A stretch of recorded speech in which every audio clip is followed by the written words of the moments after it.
Hey, what's going on, everybody? It's the Bear from the Bear and the Beard podcast. I'm here in Malco at the Renaissance in Richland, Mississippi, with Jessica, who recognized me from Comic-Con. I feel like such a celebrity right now. And I'm about to go see The Eternals, and Jessica has already seen it. Jessica, what did you think of the movie? Like, overall, just kind of spoiler-free? I thought it was pretty good. It's pretty action-packed. Now, you Marvel or DC? Like, which one are you biased to? Okay, Marvel. So you're biased toward Marvel. Yeah, so that's for good. Sure. That's good. Yeah, it's not diversity. So but. Yeah, for sure. But yeah, no, it was pretty action-packed. I like the plot. Okay. And the ending credits are pretty dope too. But without any spoilers. Yeah, let's not give anything away. Without any spoilers, that's all I'm gonna say. Overall rating out of 10. I give it an 8 out of 10. 8 out of 10? All right, well, I give your theater here 10 out of 10. This is amazing. Thank you. So, and look for this in the episode, and let's get back to the guys in the recording.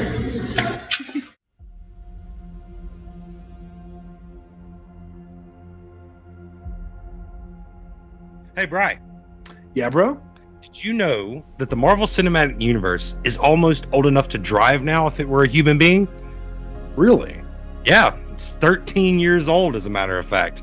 That's right, it's getting to its teenage years now. Whether you've been watching since RDJ first put on the Mark I armor back in 2008, or have joined the fandom in years since, you have to admit it's been a dream come true seeing these stories brought to life. Now, sure, some of the films Disney's put out may not have been their best work, in some people's opinion, but it's my opinion, and I'm just a humble podcaster, that they have yet to make a completely bad movie. Even Thor: The Dark World and Captain Marvel, though I have my complaints about both, are still watchable and do the job of helping to move the MCU plot along. And today we take a look at the latest addition to this awesome cinematic universe, The Eternals. We'll look at the comic book origins of the characters, the cast that brought them to life, and most importantly, where they fit into the overall MCU story. So join the Beard and I as we welcome back an old friend, Ori from Geeky Vengeance, and a new one, Josh from the Knights of the Nerds Table, and embark on yet another nerdy topic discussion. Deviants be gone! Season 2, Episode 36, The Eternally Awesome MCU, a Nerdtastic discussion about the Eternals, starts right after this. Please stand by.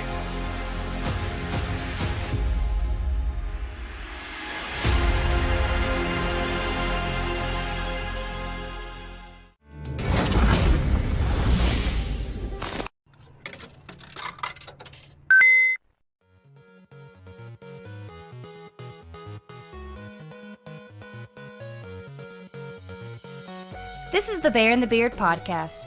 Your hosts are just two nerdy guys talking nerdy things. This Nerdtastic duo sits down every episode, sometimes with friends and guests, to explore a new topic related to nerd or pop culture. They may disagree or argue sometimes, and you may not always agree with them, but please remember, this show is mostly their opinion, with some research and facts added in along the way. And the most important goal is to have fun. Welcome to the conversation. Let's get nerdy with it.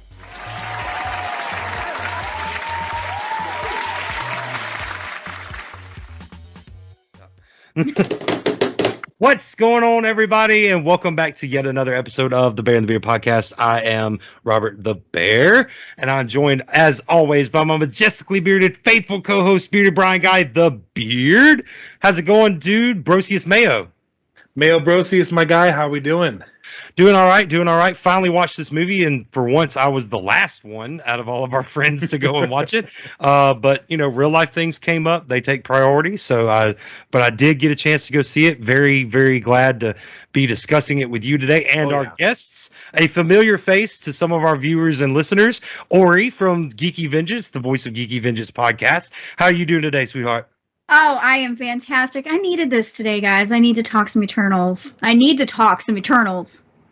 Well, unfortunately, Jay wanted to also be here. Now, anyone that's seen like our Loki episode, Suicide Squad, y'all know who Jay is. We call him Nerd Squatch. He is a member of our Geeks of the Round Table. Unfortunately, he cannot be here today. But Ori, thank you for filling his slot, and we are glad to have you on the panel as always.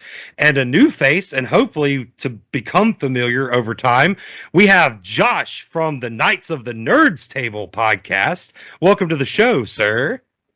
Thank you very much. I appreciate you guys having me on. I'm glad that I found y'all on Facebook, stumbled upon your page, and here I am, and super happy to be here. Yeah, It's almost kismet a little bit because you have the Knights of the Nerd Table, and we have the Geeks of the Round Table. Yep. I know. It was like a match made in heaven. It was destiny. It was bound to happen at some point, and here we are. We just need to buy one of the Minecraft swords and have like a ceremony where we knight each other into both groups and just. we were talking over Messenger between the three of us, and I remember I made a joke about us needing to find like a giant round table somewhere and all have swords and put, we'll come up with that promotion later. And sonic screwdrivers. Someone takes a wand, sonic screwdrivers. So I got my Halo sword. I'll lay it down. If anyone needs one, I got a keyblade. We're good. Maybe one of Wayne's flannels. We'll figure it out. Yes.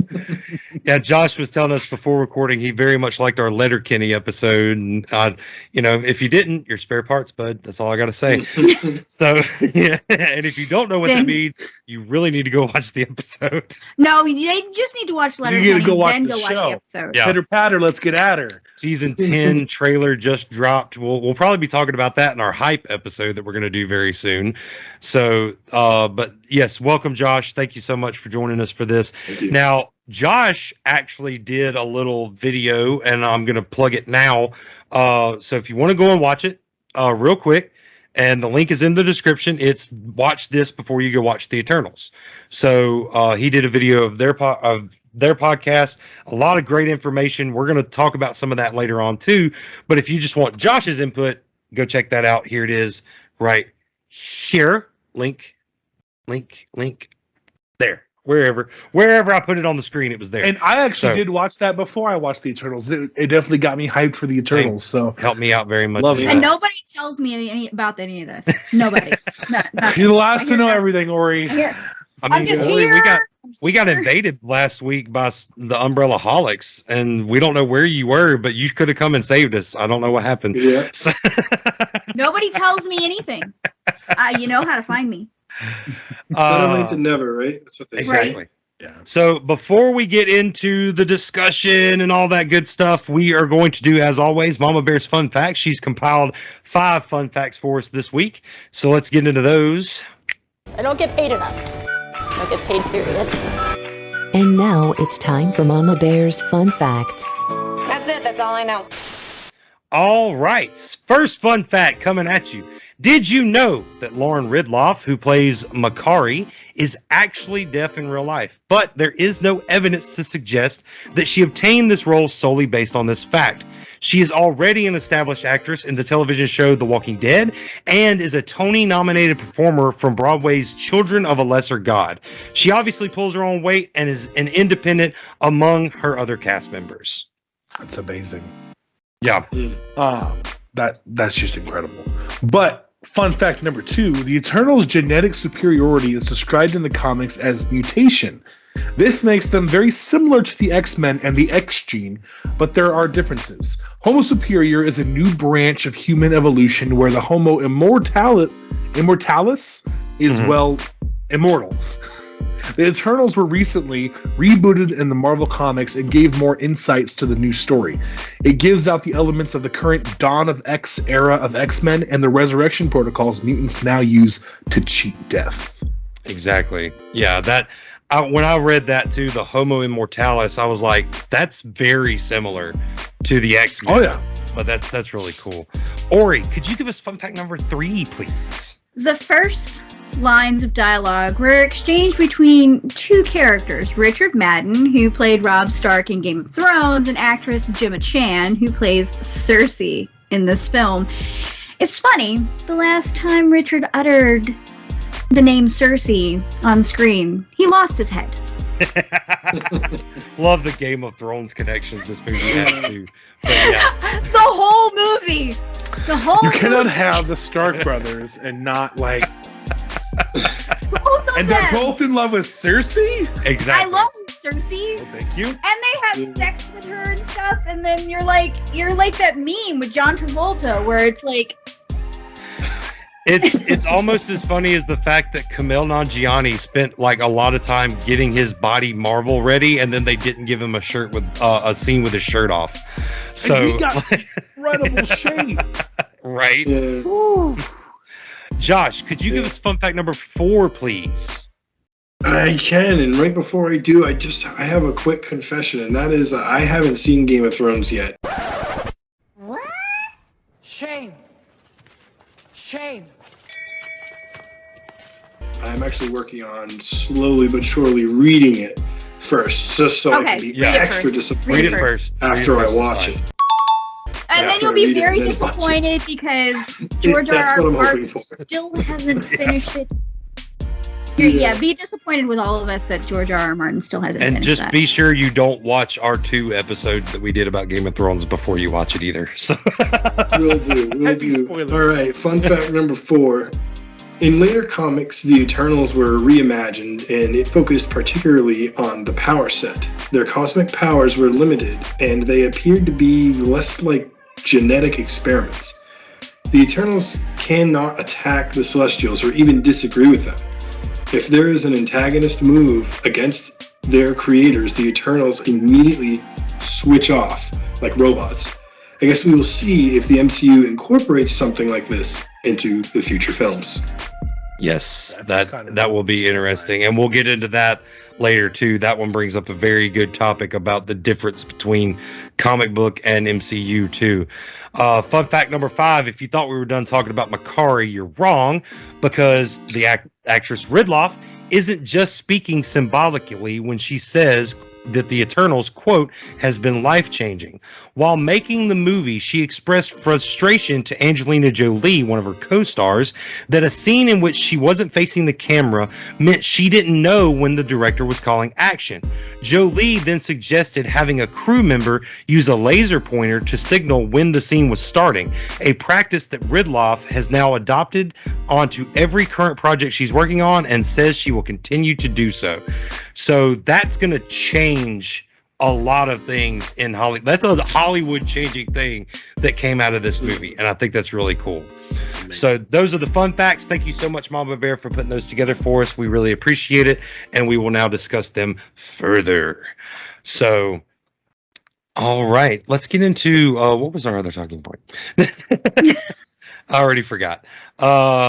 The comic book inspirations. Now, I learned a lot of this information from Josh's video. Go watch this before the Eternals. I'll make it very brief. This is just a basic rundown of their origins in the comics, how, when they appeared, and some of their powers. The Eternals, fictional extraterrestrial race of humanoids appearing in American comic books published by Marvel Comics. They were created by Jack Kirby, making their first appearance in the Eternals issue number 1 back in July of 1976. The Marvel Universe, the Eternals are an offshoot of humanity known as Homo Immortalis, created 1 million years ago by the enigmatic alien Celestials to defend Earth with their superhuman powers and abilities. They returned for a 12-issue miniseries in 1985 under writer Peter B. Gillis and penciler Sal Buscema. And then in 2000, they came back for a one-shot comic called The New Eternals, Apocalypse Now issue number 1, where they were featuring an older conflict between the Eternals and the X-Men villain Apocalypse. In 2003, writer Chuck Austin and artist Kev Walker rebooted the franchise for Marvel's mature readers, focused Max imprint, resulting in The Eternal. Neil Gaiman then came back with artist John Romita Jr., created a 2006 miniseries that helped bring the Eternals role into modern Marvel Universe, bring it up to date. The 4th Eternal series ran as an ongoing series of 9 issues and 1 annual from 2008, August 2008 to March of 2009. And then they have now come back into print. The Eternals have finally returned by Jason Aaron's Avengers, a story arc involving the Dark Celestials, which saw the Eternals all killed in the 4th issue. However, the characters were resurrected in their new ongoing series that launched back in January 2001. So they've had a long run, and not just for everyone that's thinking about going and picking up the comics. I'm sure all of my panel knows this. It's not always the Eternals that we see in the movie. Like, it's not just those Eternals. There are multiple Eternals. So if you're thinking you're going to go pick up a comic book and see Cersei and Icarus and all those, be prepared because it's a whole race. It's not just these 7 people. So, the powers. Oh, go ahead. I wonder throughout the whole entire race, how many times the powers repeat? Like, is there someone else that has super speed? Well, interesting enough, in the original comic books, the same cosmic energy that they all share could be channeled for a number of superhuman abilities, and all the Eternals are actually potentially capable of super strength, super speed, invulnerability, immortality, accelerated healing, projecting concussive blasts, flight, reading, controlling minds, generating illusions, teleporting, transmuting objects, generating force fields, and at most of the time, groups of 3 of them also have the ability to create the Unimind, which we do see a form of in the movie itself. So, but it's almost kind of like in the comics, they all have the potential to do all of them, but they would just focus on like one. Yeah, it's like they master one skill. Jack of all trades, but master of none in reverse. Like they have the ability to do all, but they're just like, I think I'm gonna focus on this one. Like Gilgamesh, he's that boxer. He's got that super strength. I love that. I love that they all, especially in the movie, had their own power set, which was really cool. So thank you, Joshua, for turning us on to that information as well. Because I'll be honest, dude, I didn't know anything about the Eternals before I watched Josh's movie. Well, before I watched that little video, I didn't know really much. I knew that I didn't know much about the Celestials. Like, I was one of the people that was under the impression that the Celestial we saw in Guardians of the Galaxy, I thought that was the same one that was in the trailer for this one, but they're actually completely different. The one we saw in Guardians of the Galaxy is Eson the Searcher, and in this one, we're dealing with the Judge. There's a little pee coming out of me right now. Yeah, Erisham. Erisham. I think that's right. Erisham. The main head honcho Celestial at this point. And so I wish I would have Googled him at first. Otherwise, I could have saw that end credit scene coming.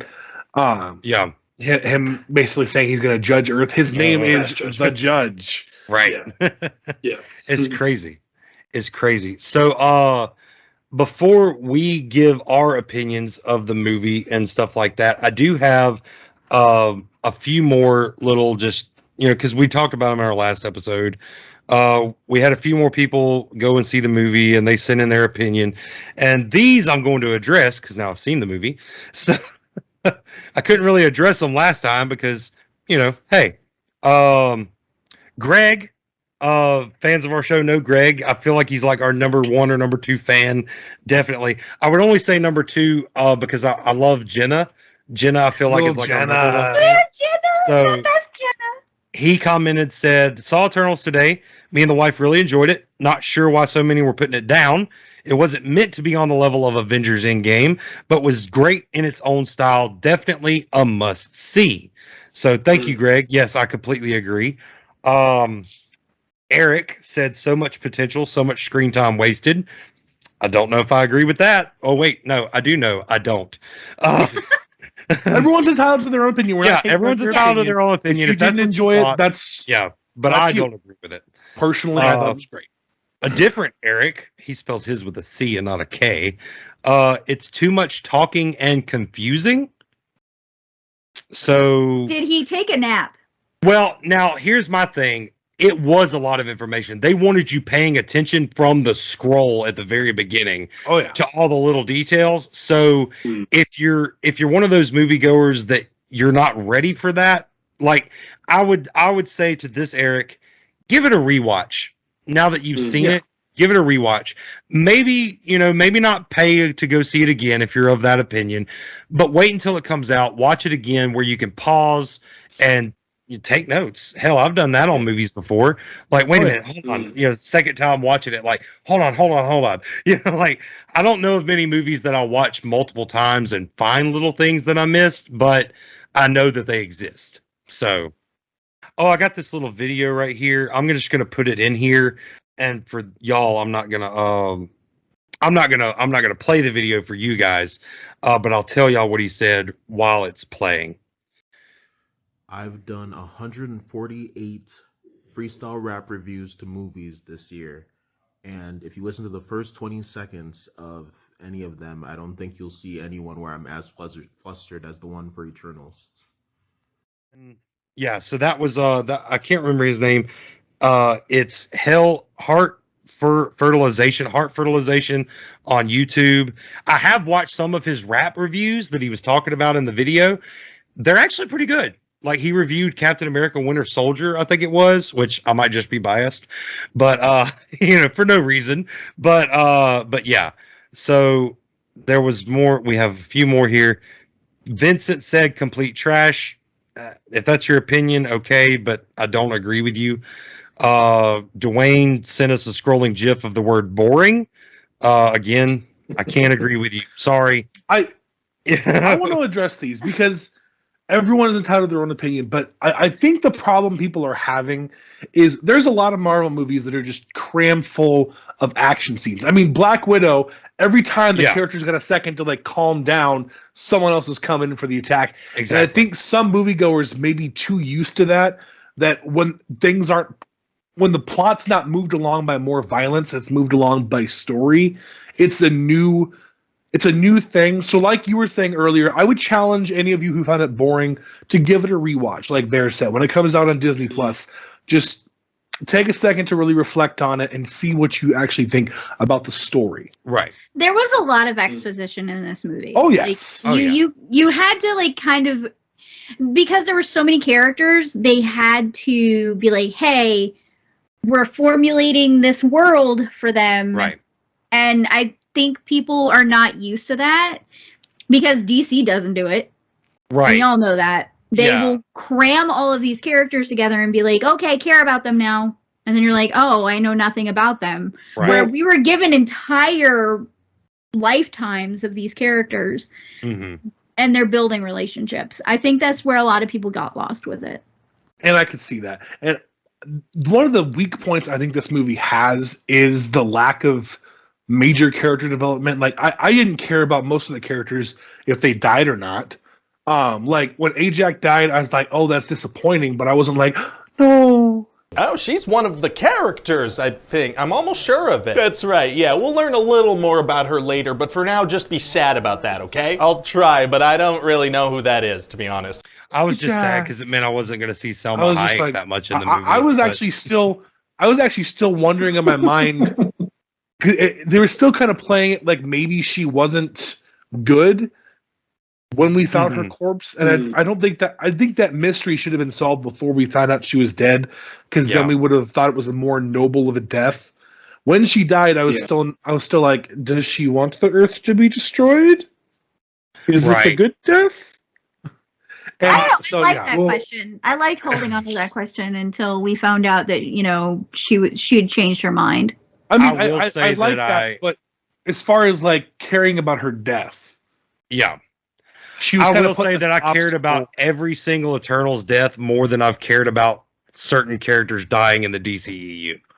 Yeah, like that just all those characters like in the DCEU, at least Marvel was able to tell the story to make you at least care a little bit.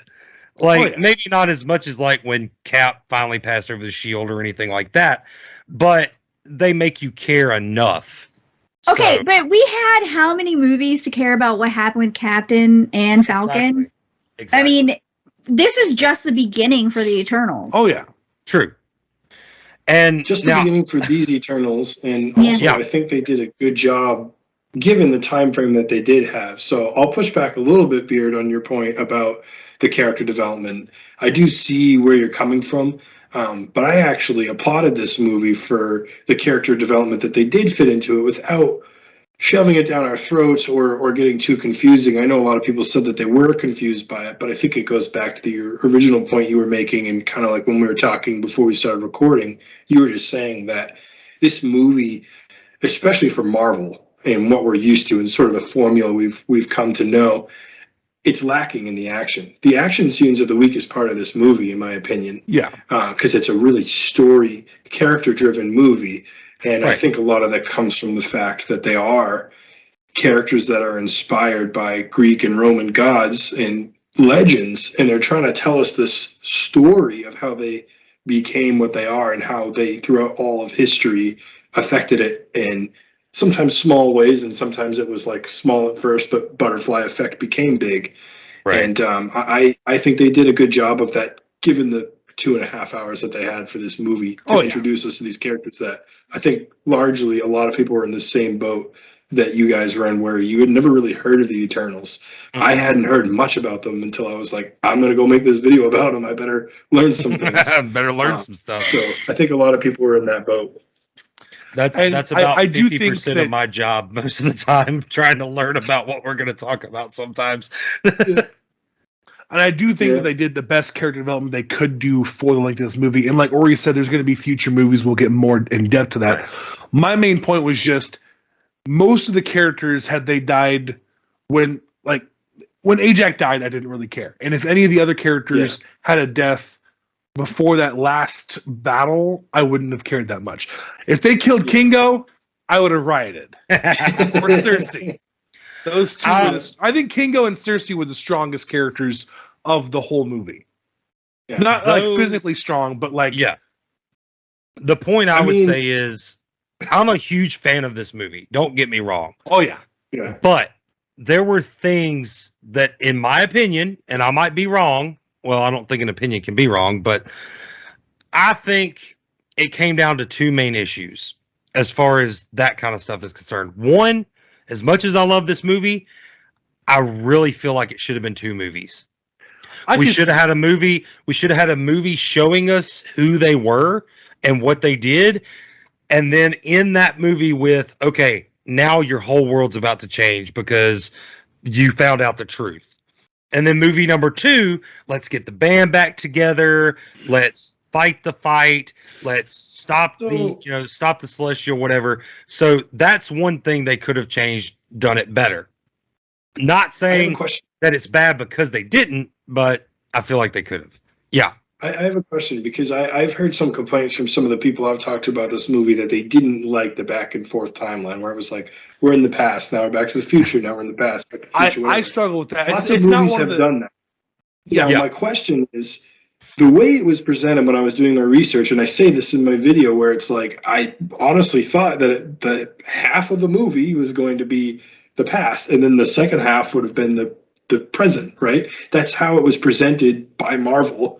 This is what we're going to do. It's split into 2 parts. And the only really thing we could assume is that it would be that. And then they stagger it. Do you guys think it would have been better if they had done, here's all the prequel and then here's all the present? Or what do you guys think?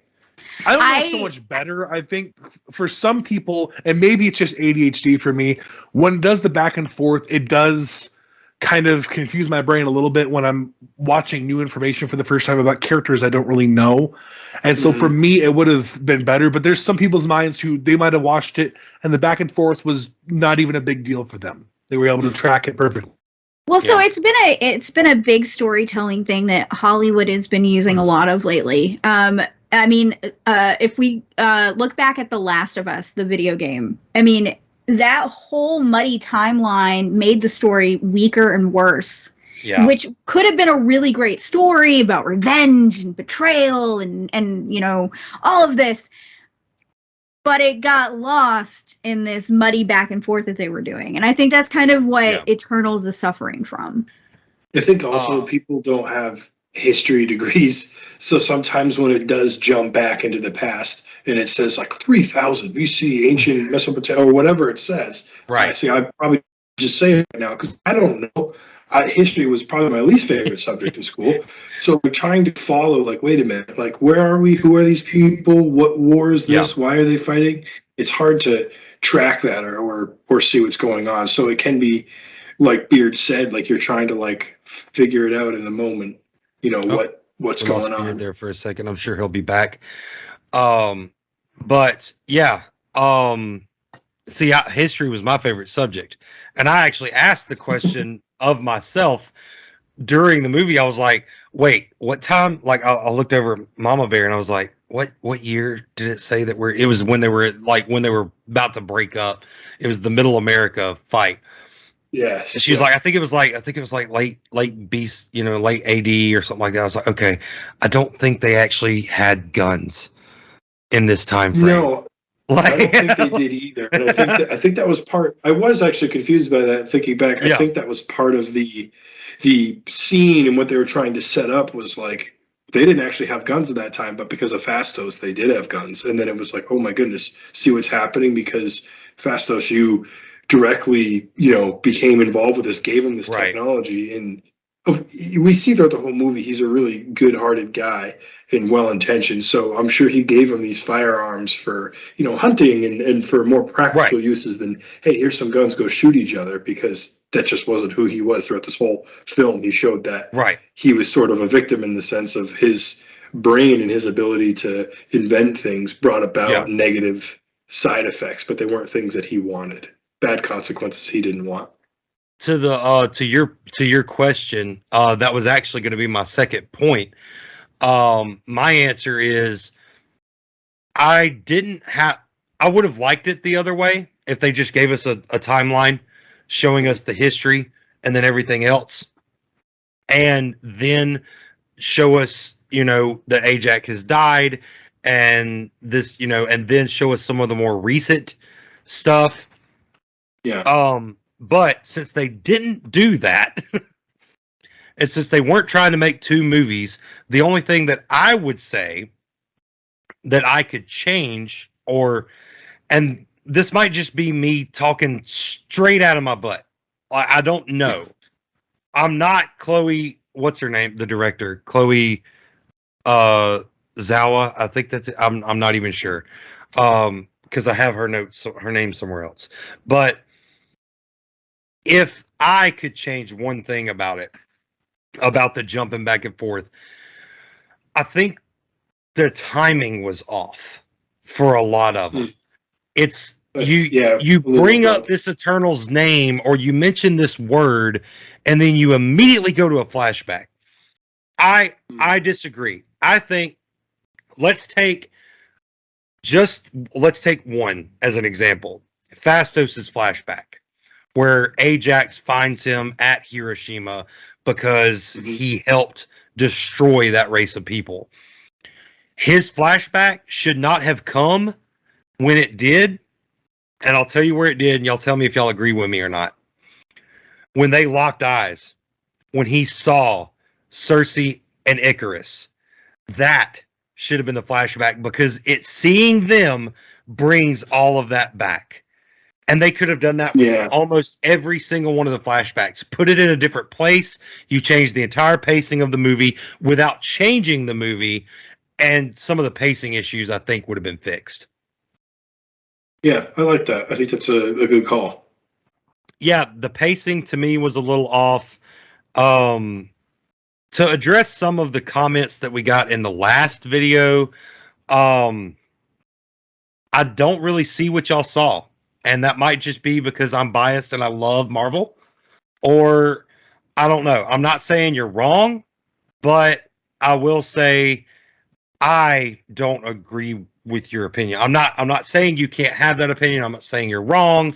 I'm just saying I don't agree with you. So if you're waiting for me to jump on your side, it's not going to happen. So you might just turn off the video now. So if you watched it and you genuinely did not enjoy it, that's okay. You don't have to like everything.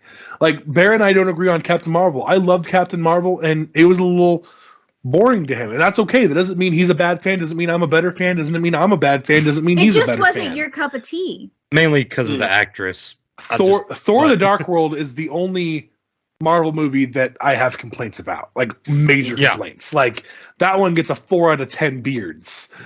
And see, I don't know if I haven't watched it in a while or not, but everyone's hating on that movie, and I'm just like, what's wrong with it? Like, So it bored me. My girlfriend and I, she's only seen like a handful of the Marvel movies, and so we decided we were going to start back at Iron Man and run the gamut through all of them. And we actually just got done watching Winter Soldier, so that's where we're at. So did you watch them in chronological, or did you watch them in the order they're So we were going to watch them in chronological. So we started with Captain America, but then I changed my mind and I was like, no, you need to experience these the way I experienced them. So we're switching back to there's phases. there's a difference of opinion there because I'm just like anytime I do a marathon, even though I watched them in their release order. Now I want to watch them in chronological order, but for someone that hasn't seen it, should they chronological order? Exactly. You know, that might be the nerdy topic this week. As a matter of fact, I think we're going to do that. You know, because we're talking about where they fit into the MCU. So we'll do that. Yeah. It was her first time. So I changed my mind and decided we wanted to switch it to doing it in the phase order that Marvel initially released them in. So we actually just watched Thor: The Dark World recently. And no, it is bad. It is just as bad as it was when I first saw it. I watched it again. I warned her. I was like, everybody hates this one. And even I kind of don't like it. And I tend to lean on the very positive side when it comes to reviewing these movies because it's hard to tick me off. I feel like are hard to really make me not like something, and I really don't really care for this one a whole lot. There's bright spots and good things. I mean, obviously Chris Hemsworth, whatever, but and Idris Elba. Yes.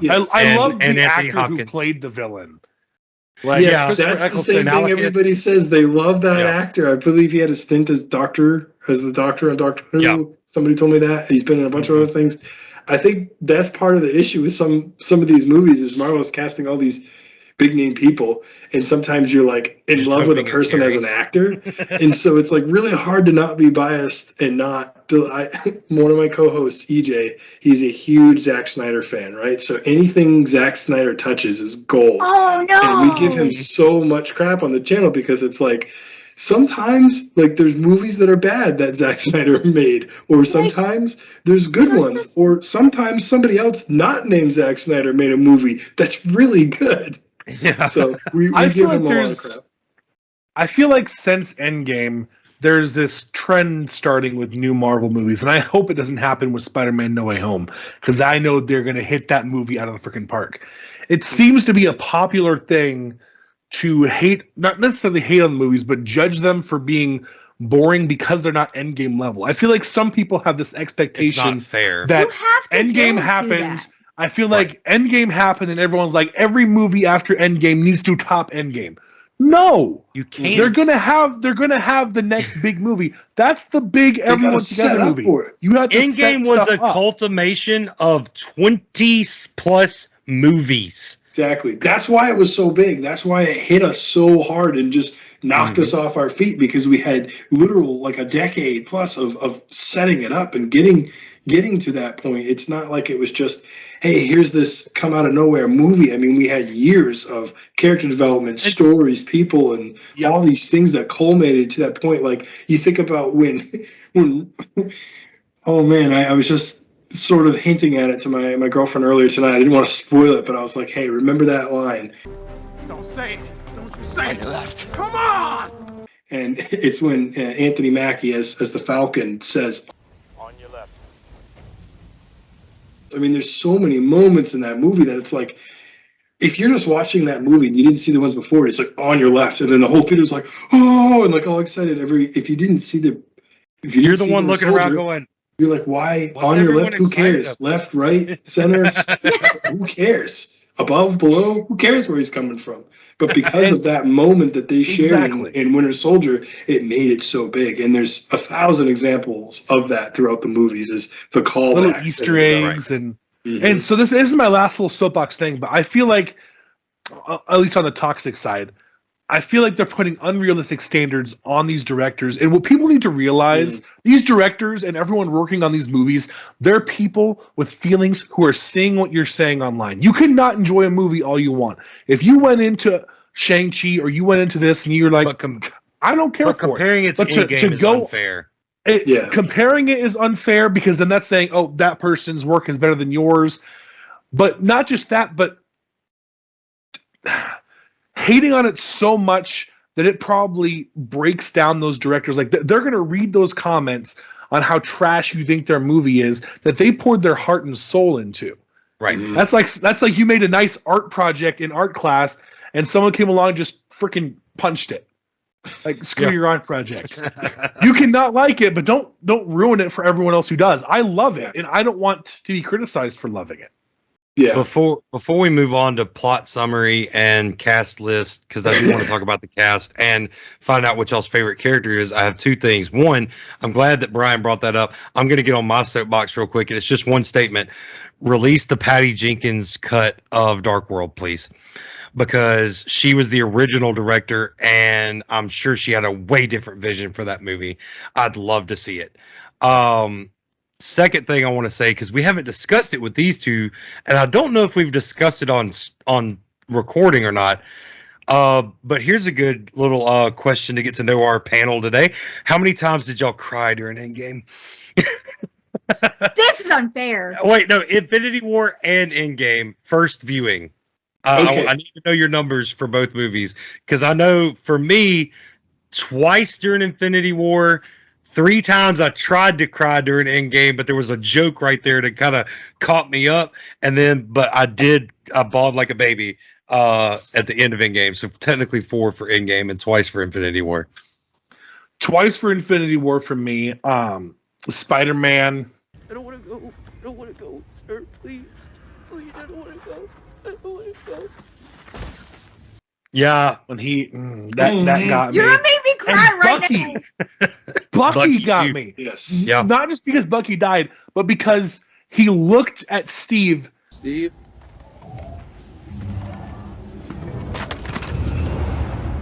Yeah.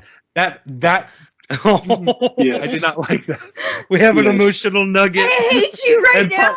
I couldn't tell you an exact number on Infinity War because there was a lot Bear's of like, I have an cried idea. at Let's dumb make stuff. everybody cry. That'll make good Before he content. cries. This is not my intention. In Endgame, I cried at stupid stuff. Like, I wouldn't say stupid, but like when Natasha is sitting in there having her moment right after the big meeting, and The she's sandwich. eating her peanut butter and jelly sandwich, and she's not having it right now. And Steve walks in. That whole exchange made me tear up because it's just like they're trying to be See, I okay laughed. in a world where Yeah. no one's okay. Yeah. Yeah. I mean, for me, I got to be honest. So I'll let you guys in on some of my personal life. So I just went through the birth of my first child, and Congratulations. Thank you. She's 2 months old now. I have 4, so you got some catching up to do. Yeah, I do.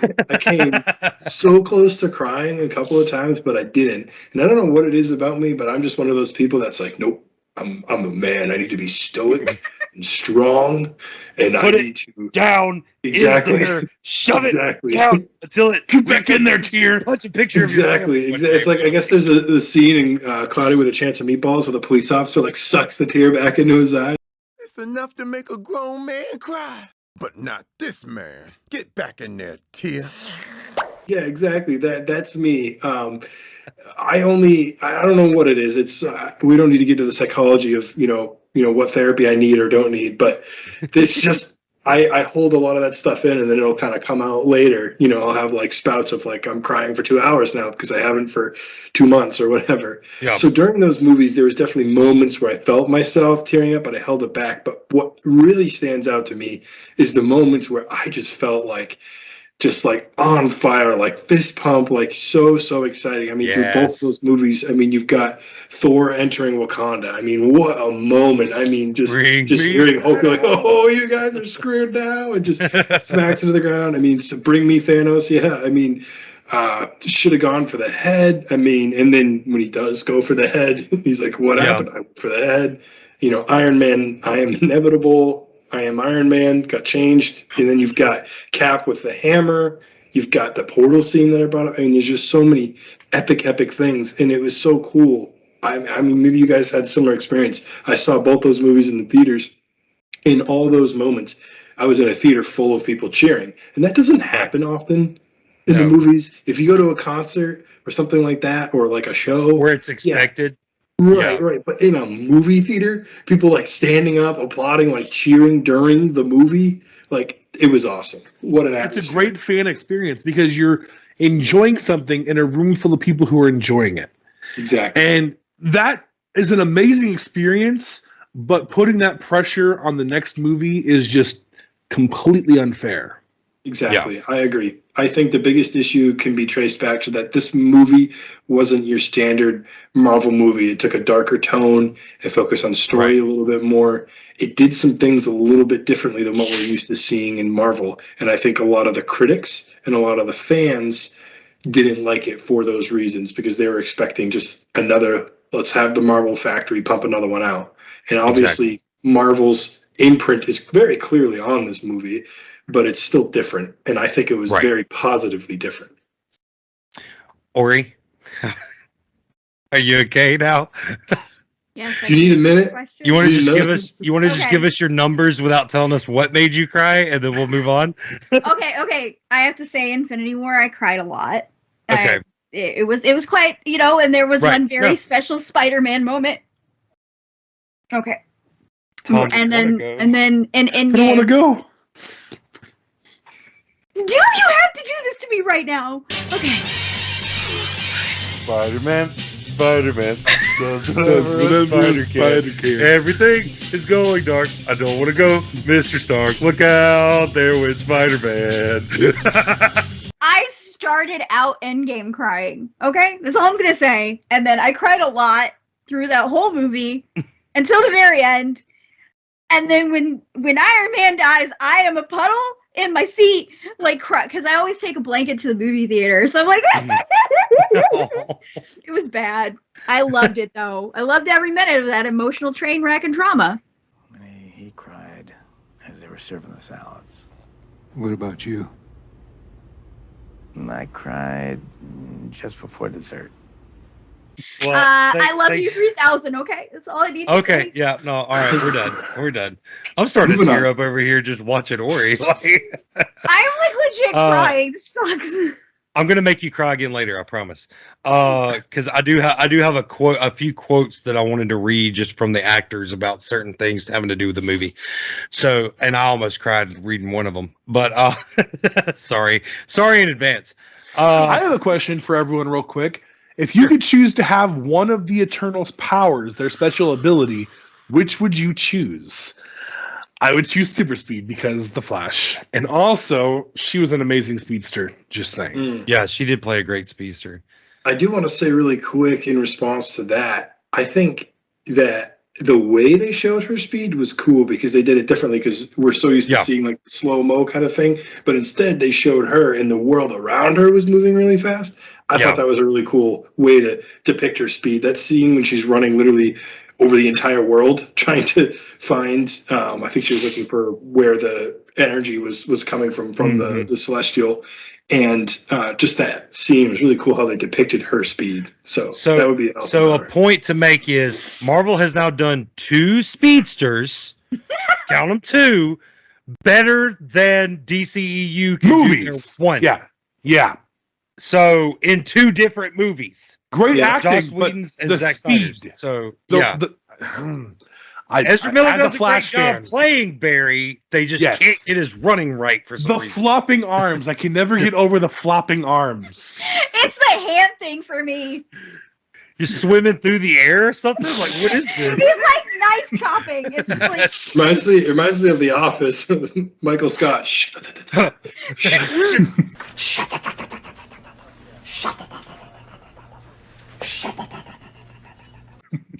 Parkour!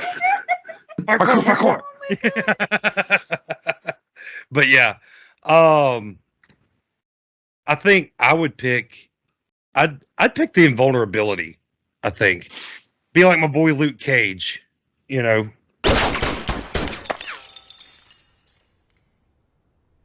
I'm about sick of always having to buy new clothes. I don't have to have super strength, but it helps to kind of beef up in the gym because nothing can hurt me anyway. So yeah, I think I picked the invulnerability. What about you guys?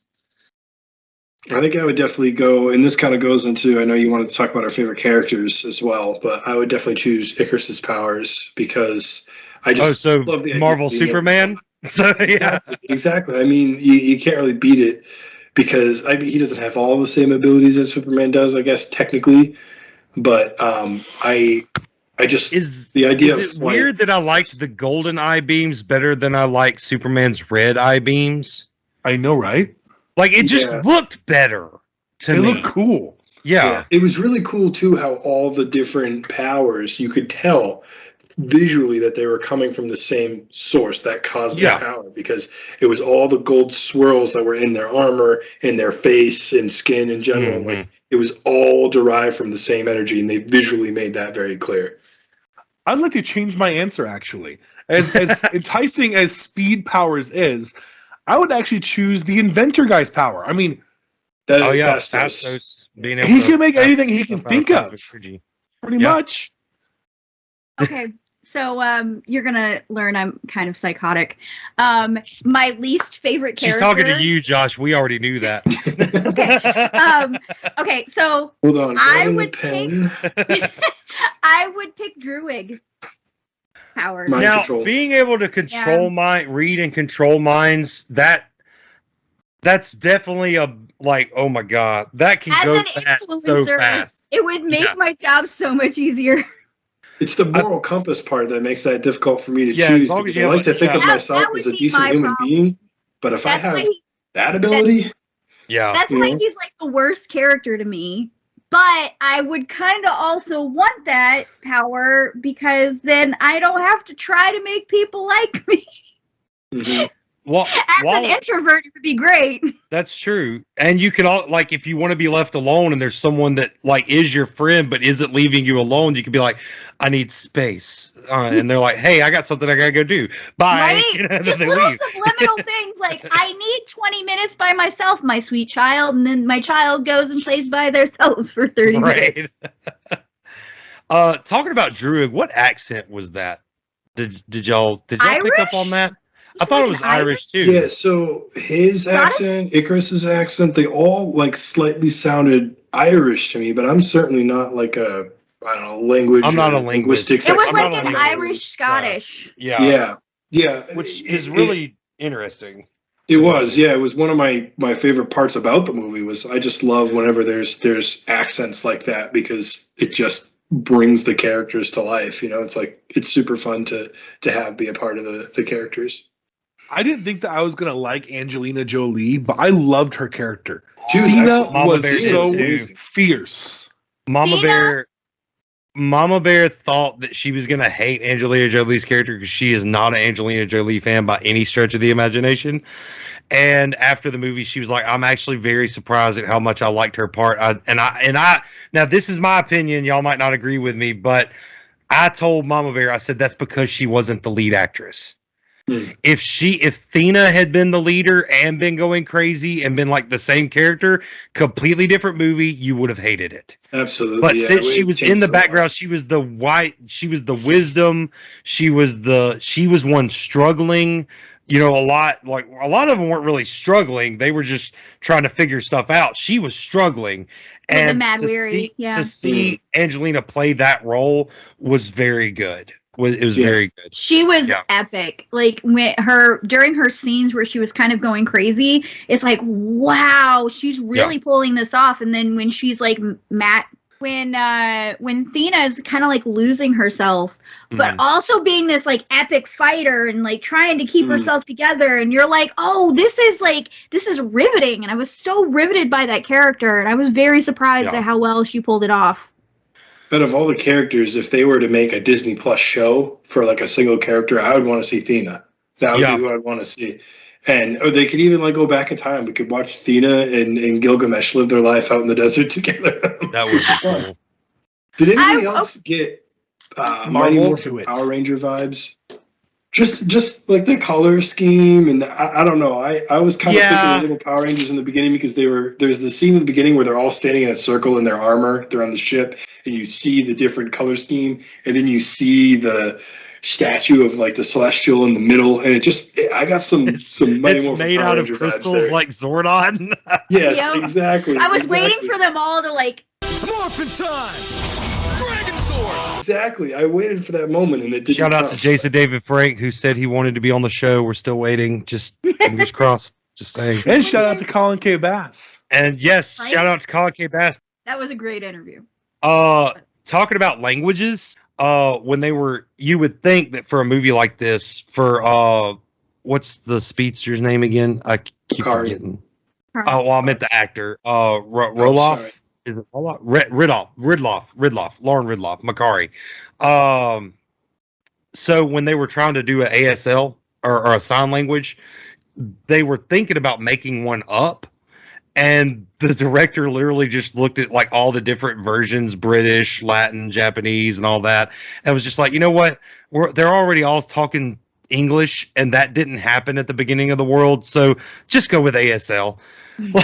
just go with it. So technically, mini fun fact: every sign language that Makari does in the movie is ASL. So as a deaf person in America or someone that wants to speak to one, that is actually ASL. Just to put that out there. So that's amazing. I just looked up something and I learned something about the movie. You guys remember the deviant that was becoming more sentient? Yes. I just found out Bill Skarsgård, who was the new Pennywise. Yes. That's the best thing I can think to say that he's from. He played that character, and I had zero idea. Like Crow. Dude, he is an amazing voice actor. Like, he has done so many things, and you're just like, this is a Skarsgård. How did this happen? He's in everything. He's the talented Skarsgård. But I mean, I love all the Skarsgård brother, but he is the most talented. Cast list: Gemma Chan, Cersei. Here we go. Here we go. After all these, Richard Madden as Icarus, aka Robb Stark from Game of Thrones, Angelina Jolie as Thena, aka Lara Croft, which was her first nerdy performance, but she's also played Maleficent, so she's no stranger to being in a Disney movie. Salma Hayek played Ajak. I don't have a nerdy thing that she did, unless you're nerdy about Ryan Reynolds movies, and then she is the hitman's hitman's wife in Hitman's Bodyguard. She's been a vampire queen. And really? And she's in Grown Ups, and Grown Ups is hilarious. Well, yes, Grown she Ups plays is Adam amazing. Sandler. She's in a lot of stuff, yeah. So yeah, she's been in a lot of stuff. I just couldn't find like. She was in Dogma. Okay, she there we was go. in Dogma. In a Dogma. Yeah, she played Serendipity. Okay, hold on. I'm a bigger Selma Hayek fan. No, right I now. just didn't. I didn't scroll far enough. I just Apparently. Hey, look, it's been I a am long very time since I've sad for seen you Dogma. right now. But she then we had Kit Harington, aka Dane Whitman, I wanna aka talk about the that for a Black second. Knight, played by Jon Snow from Game of I Thrones. understand why they couldn't do more with him. This was not his movie, but that's the character I probably did the most research for before I watched it, and he's barely in the movie. It was just their way of easing him in, and then they made it very clear in the end cutscene that he is very much going to be a part of the future. And we're going to see him again.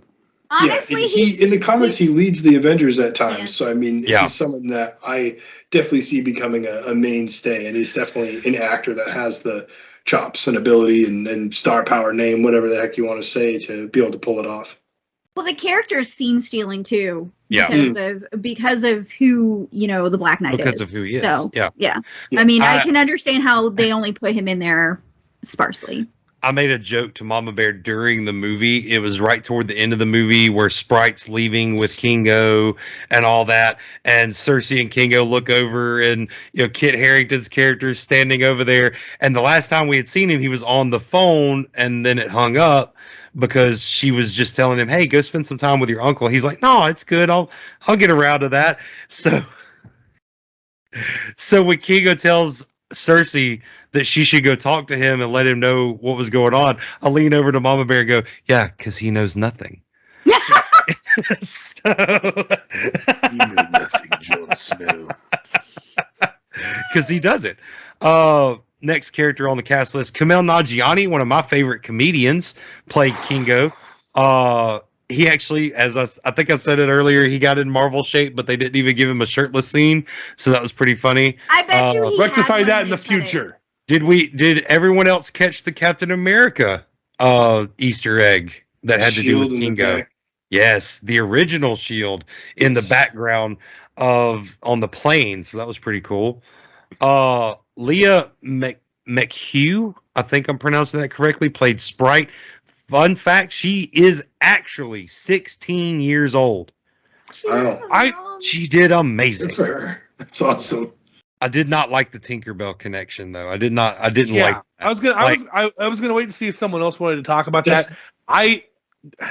If anyone else other the than character- Kingo had said it, I would have wanted it stricken from the record. But since it was the comedian of the entire group that said it, I was like, yeah, that's okay. I didn't like the comparison, but I see where he's going with this. And he was trying to get a reaction out of her, so it made sense. Beard, I'll let you go ahead and say what you were going to say, but I have a response to that because I actually have some information. So go ahead. Oh, yes. It Juicy made me tidbits. uncomfortable. I know the character was older than 16, but having a 16-year-old pining after this older guy, it made me uncomfortable watching it. But it was barely drawn on. It didn't ruin the movie for me. It just it made me a little uncomfortable. But the thing of yeah. I mean, they're all over 7,000 years I mean, old, it's so. The characters, but The I feel visual, you. the visual of it. The visual I of get it, that. yeah. Yeah, that bothered me too. I'd be So- like, if my 16-year-old did that, I would Well, you know. I know that Beard is a fan of this guy. But real quick, Josh, before we get to that, I know that you've watched a lot of Panda Red stuff, Brian. Some of the stuff he talks about in the like completely inappropriate things that you don't think are in comics that are. That's one of those things, but in real life, it's like, that's cringeworthy. I mean, I see where they're going with it, but it's cringeworthy. I agree. Josh, you had some information for us about the Tinkerbell thing? So I'll go through it really quick, kind of rapid fire round, but I took some notes specifically on each character, just what their inspiration was. And there's inspiration with Sprite tied specifically to Tinkerbell. So I'll start with Sprite really quick. Okay. So Sprite, the word, you've probably heard it before, other than just the drink. Give your brain a rest. Obey your thirst. Sprite. It stands for, like, in different lore and whatnot, legends, fairies, right? And Tinkerbell is a fairy. And there's a lot of evidence, other than a direct, exact admission, that Tinkerbell was a very big inspiration for for Sprite. And that Sprite actually, there's a story that Sprite was a part of, like, Peter Pan in one of the comics, and sort of like a story that she was involved with. She was the Tinkerbell of that story. So Tinkerbell was definitely like a part of the inspiration. So that whole thing was very much a nod to her actual origins. And the rest of the characters, some of them are pretty obvious. So you've got Athena, who was tied to Athena, the Greek goddess, and then you have Ajax tied to Ajax, who is the greatest hero of legend, second only to Achilles. And then you have Circe, who was Odysseus's siren, so basically seduced Odysseus and let him down a straight path. So that's interesting because Circe's obviously kind of different in this. Gilgamesh, who again is his namesake, it was probably the greatest ancient Mesopotamia hero. We went over Sprite. Phastos is inspired by Hephaestus, which is the Greek god of the forge. Then Makari, I wasn't able to really find specifics on. I know that there's an app called Makari where you can like sell stuff everywhere, but I didn't find like a specific tie that really fit the way I thought it could. Druid, the closest strand I could come up with was that some languages, their word for human or humanity is somewhat close to Druid, which kind of makes sense with the character because he, more so than any of the other Eternals, very much sympathizes with the humans. So that makes sense there. And Icarus he is could control obvious. humans. Like, he Exactly. couldn't control deviants. He couldn't control the Celestials, but he could control humans. That's He could control the Celestial with help, so he thought, and they kind of tried. That was only through the Unimind. And then Icarus is obvious. That's, I think most of us have heard that, just the Greek myth of the son of Daedalus who made the wings and had wax and flew too close to the sun and then literally flies way too close to the sun in the movie. Can we talk about that for a second? The fact that they absolutely needed to throw him into the sun. They had to. He threw himself into the sun. I thought it was funny because they actually bring that up, and it's the Sprite made that story up about Icarus like long ago. And then to end out the movie, he flies into the sun. So So For Kingo, I couldn't find anything really, so maybe I missed something, but I did the best I could. I couldn't really find anything. I actually do have a note about Makari. I messed up before. I added the note later because I found something. It's Mercury, the Roman god, which makes a ton of sense because Mercury's the god of travel and merchants. And if you think about it, Makari was always stealing things and, dealing. Yeah. She had a good sack of loot. So, yeah, she just sitting there. She did. Reading a book in her loot cave. All right, so let's answer the one question that everyone keeps asking, and I'll get back on my soapbox about something. So, what did everyone think about the excuse of where they were the whole time? I think it makes complete sense as long as they never go back and say that Thanos had a deviant gene. Because otherwise, technically, Thanos... If he does have a deviant gene, which in the comics he does, and they haven't confirmed or denied it in the MCU, right? But if he does, wouldn't it be pretty simple just to argue ignorance? Because all except for Icarus and Ajax knew about the Celestials and their actual purpose on Earth for the Eternals. They didn't know, so it would be pretty. And if you look at the other deviants, they're beast-like, and Thanos is as handsome as he is, looks a little funny, but he doesn't look like a deviant. So it'd be pretty easy to argue like the ignorance in there. Not just ignorance on whether they knew he was a deviant, but Bear mentioned, because Bear and I talked about this after he saw the movie, and he made a good point about when Thanos was on Earth for Infinity War, there wasn't a whole lot of time. Like maybe what's the speedster's name again? Makari might have been able to make it there, but the rest of them, by the time Thanos was done with the Avengers, he was gone. He wasn't on Earth for that long battling. I mean, the battle on Titan lasted longer than the battle on Earth. Yeah. And so even if they knew about him as a deviant, they wouldn't have had enough time in either movie even if there was someone to tell them, hey, he's on Earth. They wouldn't have had enough time to actually get there to help stop him.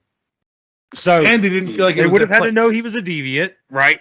They would have had to know he was coming to Earth and have a plan to stop him, which the Avengers didn't exactly share the plan.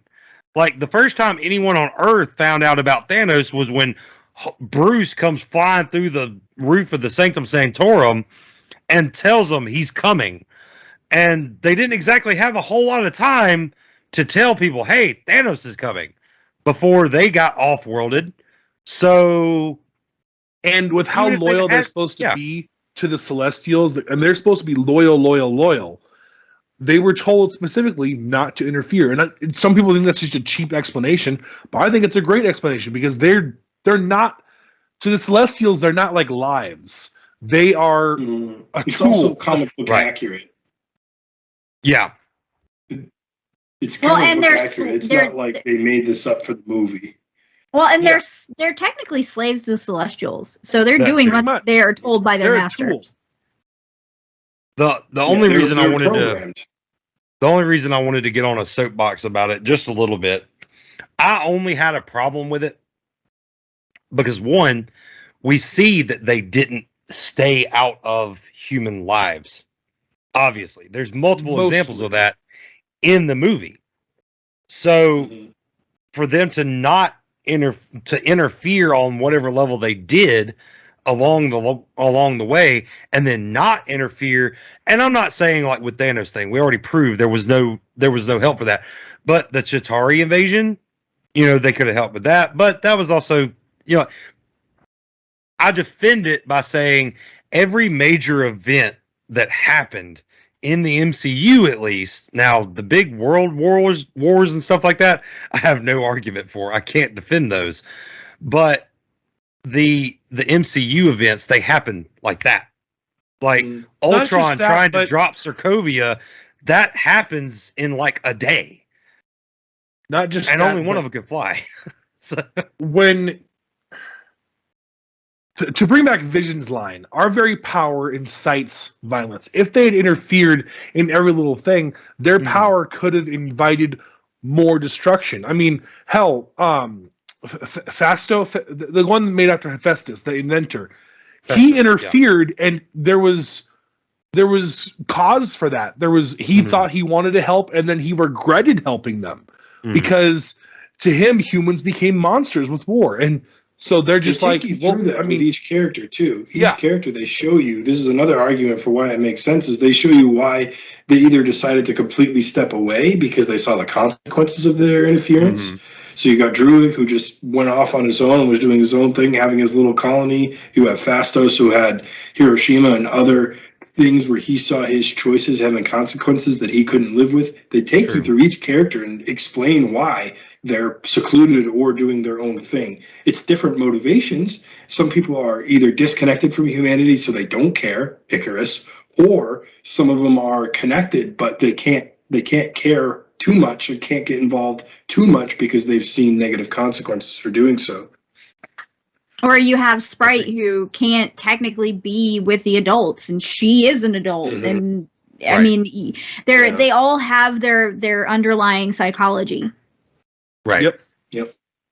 I agree. So I think it makes complete sense. From a storytelling standpoint, though, and this is my soapbox, I don't like it when they go back and say, oh yeah, these characters have been here this whole time. You've just never seen them, and here's why.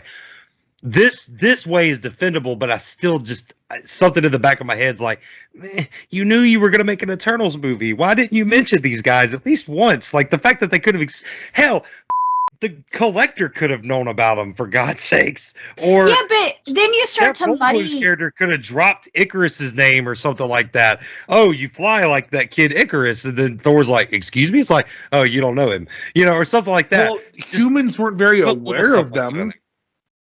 I mean, early humanity. It wasn't common knowledge.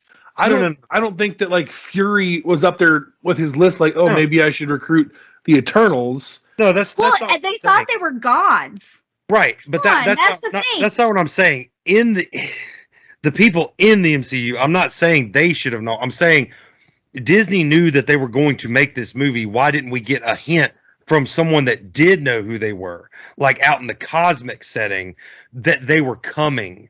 Because that's another reason why I think a lot of people had a problem with this movie. Just like us, we didn't know a lot about them, and then they want us to learn all about these characters in one movie and feel bad about them and watch them fight. And that's okay. The movie's great. Just to me, a personal pet peeve is when you know you're going to do something, leave a breadcrumb. That's how they built the entire first phase 1 and phase 2 of the MCU. Yeah, but each phase kind of stands on its own. Okay, and the other thing is, how would people out in space, any name drop they would have done before wouldn't have made sense, because it's not like, I don't think the Collector knows who Icarus is. True, but it would have made more. I'm not saying that specific, but I'm just saying, like, we've seen that the Collector knows who they are. He at least knows about the Celestials. There's no way that the puzzle pieces fit together. I think the puzzle pieces fit together perfectly. If we're getting nitpicky, and that's what it seems that is kind of happening, we'd have to go back and be like, well, they never mentioned the TVA before. Or they never mentioned... Definitely didn't know about the TVA. But that was explained over the course of a TV show, not a movie. That's how I would defend that. But, no. I'm just saying, to me, I feel like breadcrumbs could have been laid. Not that they should have been laid. They could have been laid. Because I love the movie. It doesn't change anything for me. But like, Doctor Strange has been in what? 4 movies now? I think. He was in his own movie. He was in Thor Ragnarok, Infinity War, and Endgame, right? But he was first mentioned in The Winter Soldier back in phase 2. So... that is phase 2, right? Yeah, phase 2. So just little breadcrumbs, I feel like, could have been left. They didn't need to be, but they could have been. And that was just something about that. I think they did leave breadcrumbs when they mentioned Celestials, because people know Celestials kind of tie in with Eternals. So everyone knew, even the fans knew eventually they were going to get to this point. Like Guardians of the Galaxy. We saw that severed head. Yeah, we need a Celestial. We need to talk about that too, because supposedly Ego is a Celestial, or at least he thinks he is. But they don't. In the comics, that's not so. He doesn't look anything like what the Celestials supposedly look like when they're born. Like all of them have the 6 eyes. Well, that also the head, the severed head, nowhere. It just looks like a human skull, but way bigger. So, is that a celestial too? Yeah, that actually is a celestial's head. Okay, so we know that that's a celestial, but Ego. I wonder if Ego's actually a celestial. Like, I'd like to find that out. There's different theories. If you go In the into MCU. what Ego actually says in the movie, is he says God, and then he says little G son, not big G, and then he also says, when talking about where he came from, he literally says, I don't know. Like, all I can remember is just floating around and then being like, hey, I should go take over that planet by inserting like my essence into it. So if you think about it though, what does he do? He plants his seed. This is so weird to talk about. Into the planet, and then slowly his seed takes over the planet, right? He's done it to his own planet, Ego that he has, and he's trying to do it to multiple other planets, tries to do it to Earth, etc. That is exactly how a celestial is born. And that's exactly what the celestials So it's almost like he's an anti-celestial. Yeah. He's doing the same thing as what they're doing. And I guess one thing you could say is, what if he's almost like a premature celestial? What if he was a seed that was on a planet, and then that planet got destroyed from something destroyed it. And so he was born prematurely, so he's not fully realized and fully formed. He seems like he's a celestial in the sense of like, he knew to call himself a celestial, and what his purpose is in line with the celestials, but he's also acting by himself. He doesn't have any Eternals under him, and he doesn't have like the other celestials that he mentions knowing or having any relationship with. So I think that he's also only the size adjacent of a to them. He's not bigger than a planet. He is a exactly. planet. And I would I think say he's adjacent, just less powerful. And I would say he's as much of a celestial as if they ever introduced Galactus. If we know a lot about Galactus, he's not actually a celestial, but he's basically a celestial. I think that's how we classify Ego. Basically a celestial, but I could see that. Not. I could see that. Okay. Powerful nonetheless. I mean, no one with. Anyone else get Galactic vibes from that end credits scene? Oh yeah. Look, if they can do that, we're gonna see Galactus when he does come around. They're gonna do him very well, because that's about what I imagine for Galactus, pretty much. Well, it depends on which version, because most of the time Galactus shows up and he's not actually. I mean, he is a giant, but he's not bigger than the planet. And then other times he is. You have to be able to interact with him somehow. Yeah. I'm really excited about the Celestials though, because I mean, especially with Arishem in that scene. I mean, if people think this movie is boring, for nothing less, I would say this scene makes it not boring, because he is setting such great stakes for Earth and the MCU, because Earth is going to be judged. And I remember as a kid watching like different like Avengers cartoons and stuff like that, and like when Celestials or some big power shows up to judge Earth, it's a big storyline. And typically Earth is not going to be favorable, and they're going to have to fight something that they cannot defeat. It's impossible for them to defeat the Celestial, but they're going to have to.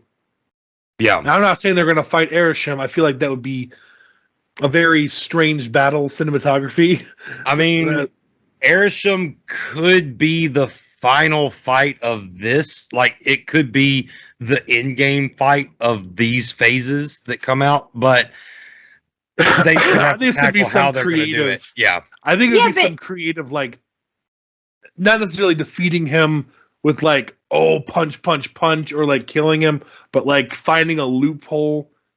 Yeah. For him to like, by his own morals, cannot destroy the Earth or something. You mean like Vision and White Vision in WandaVision? Something like that, yeah. Where they fought with their fists, and then they fought with philosophy. You are familiar with the thought experiment, the ship of Theseus in the field of identity metaphysics. All right, well, Joshua, we know you're running late.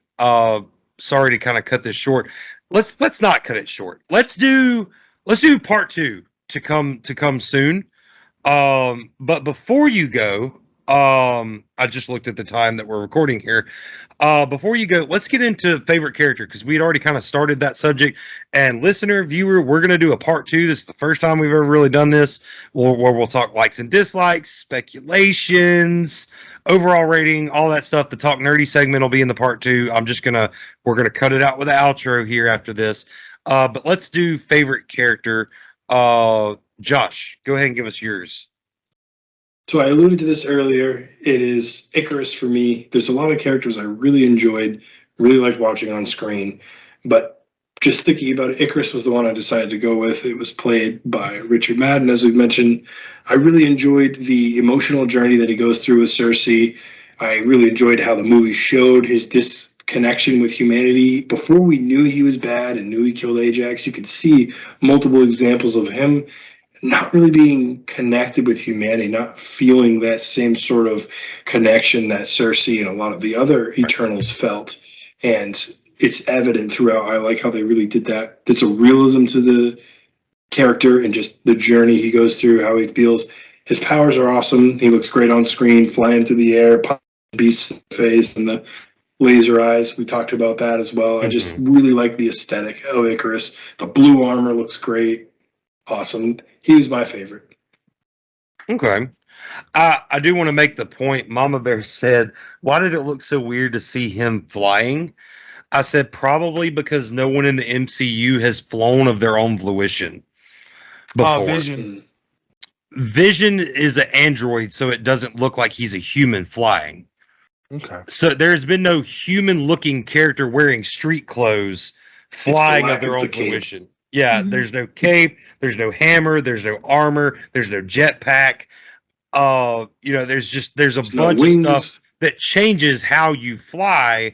So he's our first Superman-ish character that's human wearing street clothes that just literally pivots in the air and just takes off. And whatever Omni-Man said in Invincible, like, you're pivoting off of not your muscles, not the ground, but whatever he said. So, but yeah, I thought that was pretty interesting. I did think he looked great. And I thought he did a great job. Ori, who was your favorite character? Gilgamesh. I love Don Lee. I thought he was absolutely fantastic, and a man in an apron just does something for me. It was absolutely funny to watch him make food and take care of people, and he was just so happy about it. And then the whole mead with the pee and the spit or whatever, and I was just like, I love this man. I love him, and he's taking care of Thena, and he was just so full of love. But he's this big fluffy I'll punch your lights out guy. I loved him. I straight thought that Ori was fixing to say a man in a onesie does it for me because of the baby scene. I'm a Gilgamesh. I loved that. That was funny. It was pretty funny. I like that. He's an honorable choice. It's really good. I love when the pie fell out and he broke the pan like it was a napkin. I honestly thought he was fixing to try to wipe his eyes with it and then look at it and be like, never mind. But it was very cool. No, he was absolutely adorable, and I thought he was such a raw character, and that's something we don't expect from a lot of burly men in our day and age. But he pulled it off so well, and I just want to hug him and love him. And then when we lost him, I cried. I cried. Yeah. And then when they tried to use him against Thena at the end, that was did not like that at all. I didn't like that at all. That was very bad. No, God! No, God, please, no! No! No! No! Brian, who you got there, co-host? Kingo. Kingo? Okay. All right. Another good choice. I love Kumail Nanjiani. I love the fact that the joke, I don't know what you're talking about. That is my great-great-grandfather. That is my great-grandfather. That is my grandfather. That is my father. And that is me. Yeah, okay. I love that. That was you so figured great. out how to do immortality. I like it. Oh, yeah. That was a great... Did anyone else get Dragon Ball Z vibes off of him, though? His powers, specifically. Charging up the little ball and just... Pew, pew, pew, pew. The finger I was thing talking to I was talking to one of my best friends, my best friend, and we were talking about Captain Marvel and Shang-Chi, and I was like, dude, you take those two movies and you put them together, and you got an excellent live Dragon Ball Z movie. You just need that Marvel money behind it, and you've got a great live action DBZ or any anime. It's like Shang-Chi showed us you could do it. You just need that Marvel money. Shang-Chi made the best. Shang-Chi was the best Avatar: The Last Airbender movie without being an Avatar: The Last Airbender movie. It's true. It's so true. All right, Bear. What about you? Well, I was actually going to ask Brian though, but seriously though, what was your favorite part about Kingo though? Because I liked Kingo too, but I liked his humor. I loved his personality. He was He loved who he loved, and when it came back to the debate between do they let the planet die and let the Celestial be born, or do they stop the Celestial's birth, he was in the middle. He took his stance. He says, I don't believe it's right to stop the Celestial from being born, but I'm not going to fight the family that I love. So I just got to go. And although I was super disappointed that he went because I loved having his character in there, it totally made sense for his character, who he was as a person. He didn't want to fight the people he cares about. He's not Icarus. Yeah. That's I like that too. Like, because me and you talked about that off of recording. It was like, because you hated that he went. I was like, I thought it was beautiful because it's like, I care enough about this that I'm not going to help you do it, but I care enough about you that I'm not going to fight you like Icarus is.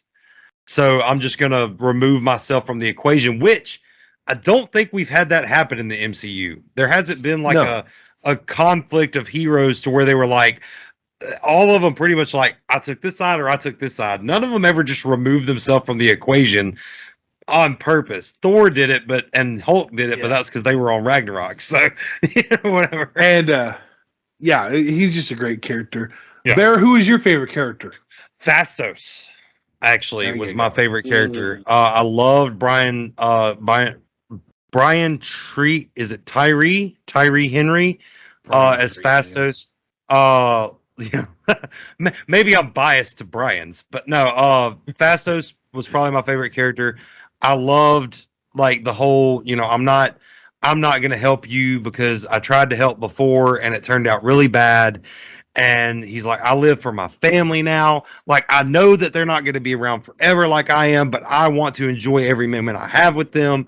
And because I'm very, as a person, I'm very family oriented, and he was probably the most family oriented of all the characters. So he was my favorite. I loved the witty humor that he also kind of brought, and the interactions, like when they're in his house, is like, what is this made of? Vibranium? And because they saw that in the trailer, but then it turns out he's like, no, IKEA fall collection. Just that snarky kind of humor. I loved it. I loved every minute of it. When he finally brings Icarus down at the end, it's like, I've been waiting to clip your wings a long time, and stuff like that. It's like really good character overall. I liked it. That's going to wrap it up, guys. We'll resume part 2. Later on, it'll come out 2 weeks from now. So listener, viewer, stick around for that. Thank you also for being here for part 1, and we'll get back to it. Hey, listener and or viewer, so sorry about the abrupt ending of this week's episode, but Josh was actually running out of time, so we tried to wrap it up very quickly, but we felt really bad because we didn't get to say bye to you guys. It was a very awkward ending of an episode, but this is how the episode's actually going to end. We're winding it down, and we're going to tell you, get psyched for episode 2, because we're actually recording that right after we do this.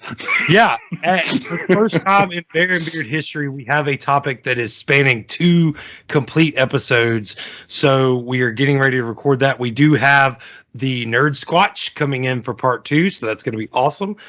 Can't wait for that. And in the meantime, no Talk Nerdy segment this week because it'll be in the next episode. So come back and see us in 2 weeks for part 2. And in the meantime, I've been the Bear. I've been the Beard.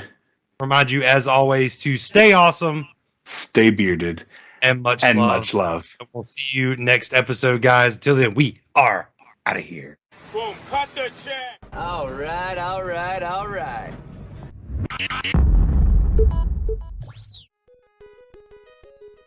Another episode done. We hope you enjoyed it. New episodes are released every other Friday at 8 a.m. Central Standard Time. Check back then or subscribe so that your device downloads it automatically. Audio episodes are now available pretty much anywhere you get your podcasts, so it's really easy to share us with all of your nerdy friends. For YouTube viewers, subscribe and click that little bell so you're notified about new episodes. And Apple users, please don't forget to rate and review on the app. Rating and reviewing helps more nerds find us. Lastly, a huge thanks to the rest of the Bearded Bear team. Head researcher and graphic designer Mama Bear, Master of Marketing Han Brolo, and all of the geeks of the round table and friends of the cast. Thank you all so much. Talk at you next time, nerds. Until then, stay awesome, stay bearded, and much love. Bye!